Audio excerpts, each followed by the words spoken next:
नमस्कार प्रेक्षकांनो, ठरलं तर मगच्या आजच्या भागात आपण पाहणार आहोत.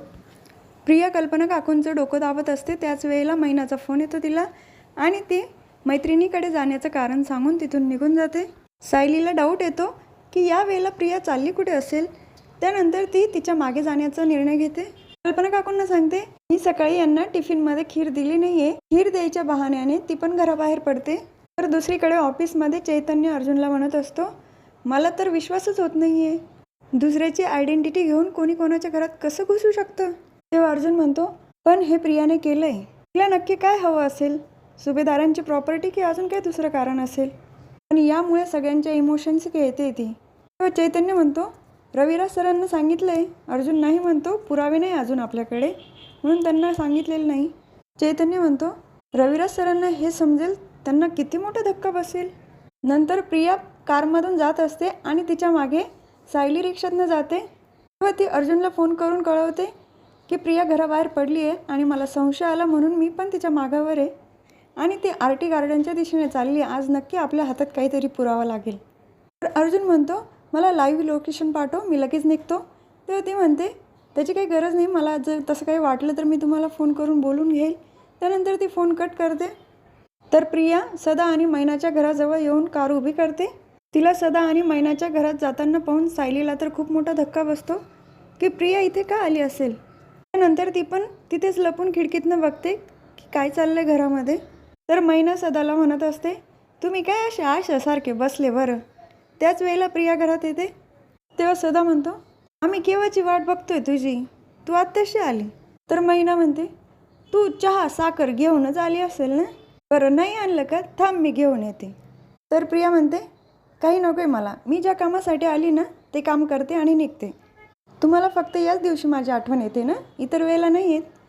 तेव्हा सदा म्हणतो, अगं असं काय म्हणते, आम्हाला तुझी आठवण येते. तू आतमधनं आली की आम्हाला बरं वाटतं.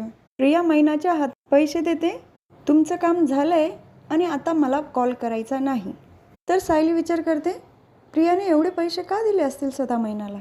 ती लगेच अर्जुनला फोन करते. तर सायली सांगते, तुम्हाला माहिती आहे मी प्रियाचा पाठलाग करून कुठे आली आहे. तेव्हा अर्जुन विचारतो, कुठे.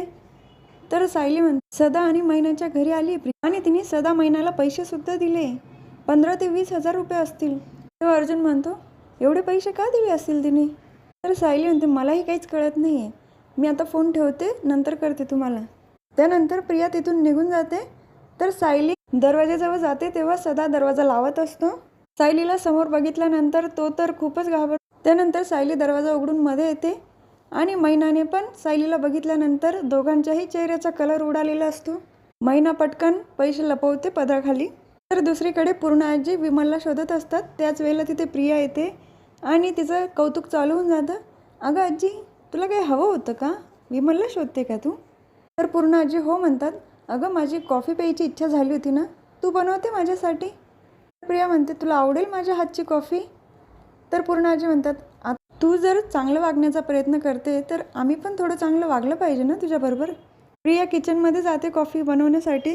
आधी तर तिला कॉफी सापडत नाही. त्यानंतर कॉफी बनवणार तेव्हा पूर्ण आजी म्हणतात, अगं तू इन्स्टंट कॉफी बनवते का, मला फिल्टर कॉफी लागते. तुला बनवता येते ना, थोडा वेळ लागतो पण मग ती चवीला चांगली लागते ना, म्हणून तीच बनव. तर प्रिया म्हणते, कुठे ठेवलेली आहे. तर पूर्ण आजी म्हणतात, तिथंच असेल बघ ना. तर प्रियाचा खूप वेळ जातो शोधण्यामध्ये. बऱ्याच वेळेनंतर कपाटामध्ये सापडते. ती कॉफी करणार. त्याच वेळेला पूर्ण आजी म्हणतात, साखर बेताची घाल आणि थोडं जायफळ पण घाल, मला जायफळ घातलेली कॉफी आवडते ना. तर प्रिया म्हणते, आता ते कुठे असेल, कुठे शोधू मी. तर पूर्ण आजी म्हणतात, बघ ना तिथेच कुठेतरी असेल. तर प्रियाची फजिती बघून पूर्ण आजी मजा घेत असतात.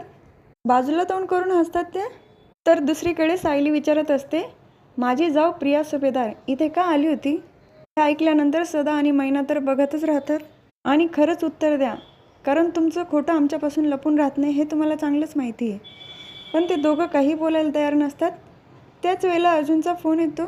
सायली फोन कट करते आणि सदा मैनाला सांगते, हे बघा आता त्यांचा पण फोन येतोय आणि तुम्ही जर काही बोलला नाहीत तर ते एकटे नाही येणार, त्यांच्यासोबत पोलीससुद्धा असतील. सदा आणि मैना लगे काहीतरी खोटी कहाणी सांगून पोपटासारखे बोलायला लागतात. तेव्हा मैना म्हणते, अगं तुला माहिती आहे ना सायली, आम्हाला पैशाची किती अडचण आहे, म्हणून त्या पोरीनं आम्हाला मदत केली. तेव्हा सायली म्हणते, आमच्या घरी तुम्ही राहत होतात तेव्हा तर तुम्ही तिच्याशी नीट बोलत पण नव्हतात आणि तुम्हाला पैशाची मदत कशी केली तिने? तो सदा सांगतो, आम्ही कर्ज घेतलं आहे तिच्याकडून. तेव्हा मैना पण होला हो लावते, हो आम्ही कर्ज घेतलं आहे तिच्याकडून. तेव्हा सायली म्हणते, इतर कोणाकडनं पण तुम्ही कर्ज घेऊ शकत होतात, कोणी दिलं असतं. तेव्हा मैना म्हणते, अगं नाही ग सायली, आम्ही सगळ्यांकडे मागून पाहिलं, कोणीच आम्हाला पैसे दिले नाही, कारण याआधी पण आम्ही पैसे घेतलेले आहे ना बाकीच्यांकडून. ती पोरगी लय गुणाची बरं का, तिला काही बोलू नको तू.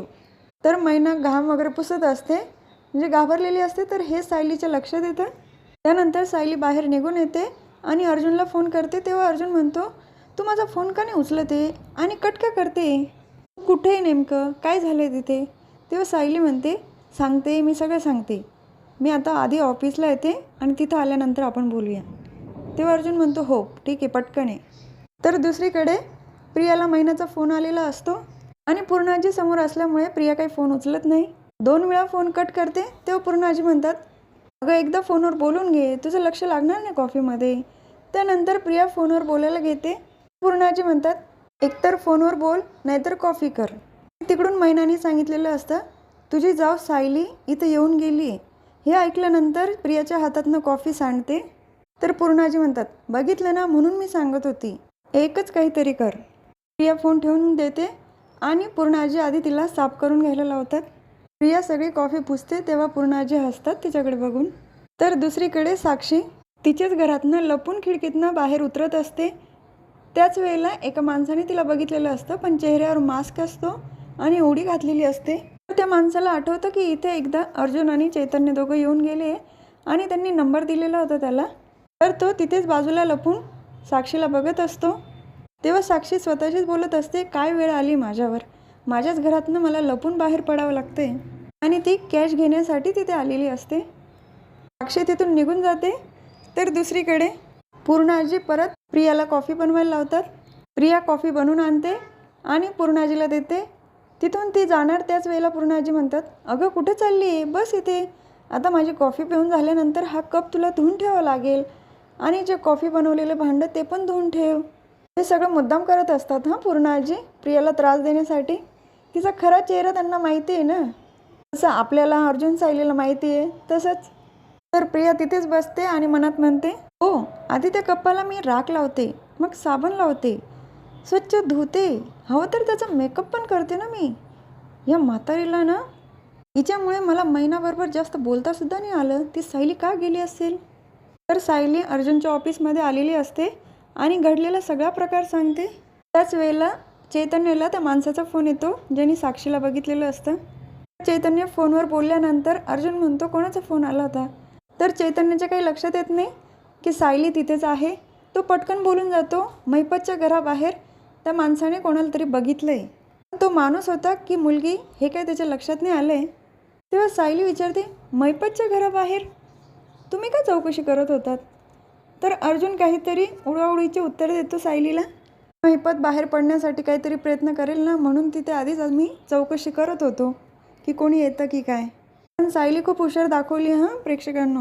बंद घरामध्ये कसं कोणी जाणार आहे आणि तिथं महिपतच नाही आहे, तर काही पण हां तुम्हाला माझ्या प्रश्नांची उत्तरं द्यायची नाही का, येते मी. त्यानंतर रागाने तिथून ती निघून जाते.